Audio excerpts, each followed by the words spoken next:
Once we got the large church built, we got one place to hold our studies in, and it was awesome. I was living at the time in the building right next to the large church, which had been an old storage area. One night during a Bible study, David's young son Cyrus came running into the study and telling Edna Doyle, who was watching him at the time, at the back of the building, back of the room, that there was a fire, there was a fire. And she let everybody else know, and we all walk outside, and we see the building that I lived in was on fire. I had to run in and get my children who were inside the building. We get the kids out. Kathy Jones lived in the room next to me, and we get everybody out so everybody's safe. And we just watched this building burn. I mean, there was a lot of history, not for me, but for a lot of the people that have been there many years, old newspaper clippings or whatever. Just a lot of history went up in that building, and we all watched it in sadness, but thank God Cyrus saw it and came in our Bible study and told us. Bible studies were the epitome of the entire experience. For anyone to miss a Bible study it's not that it was frowned upon, it's something that a human being wouldn't want to do because they'd be afraid they'd miss something. It's like, the dog who, is jumping around because he's excited because he doesn't want to miss anything.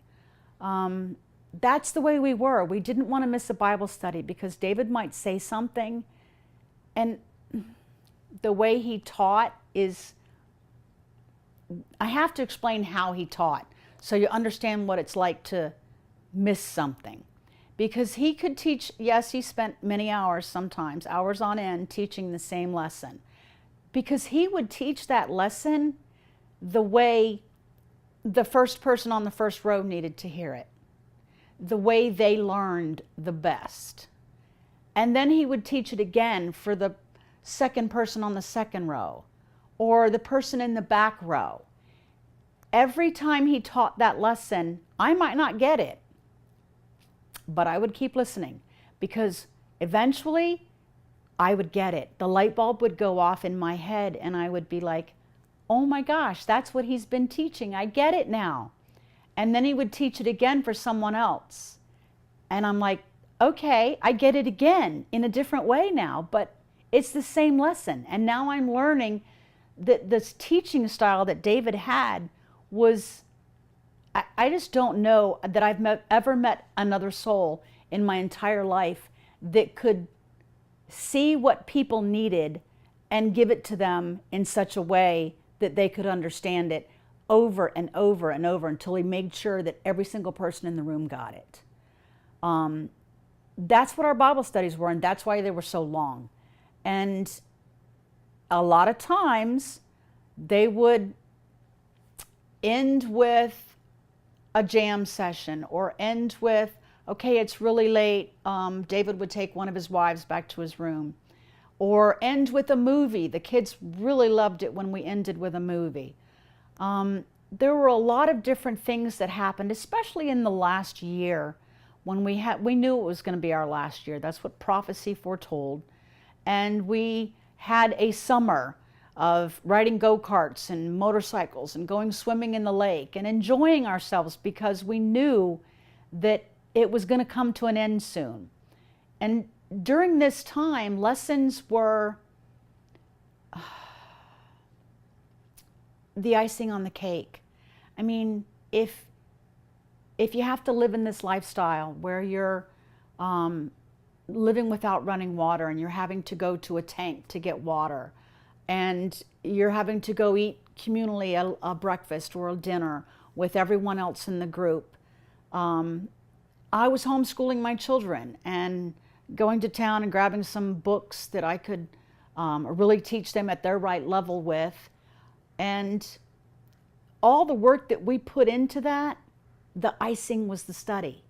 The icing was that chance to learn some more. a chance to take two different books from the Bible and put them together, to see a fight or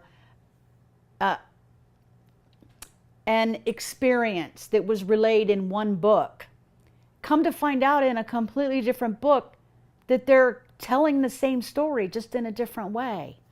So a lot of the prophets of old got the same message, but they got it at a different time in a different way. So a lot of them didn't make sense until we saw them all together.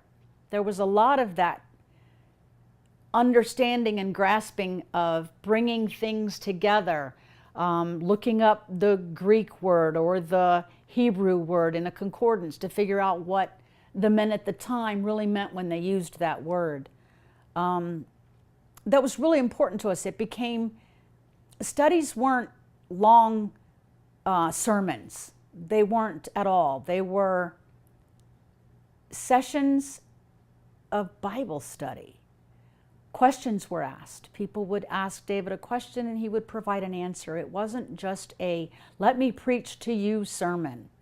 That just, it on a current affair, when they videotaped us, it was easier. Just let him preach. We'll, take a 5-second B-roll for some, oh, he's the, who only is worthy to open the seals book and loose the seals thereof, the Lamb.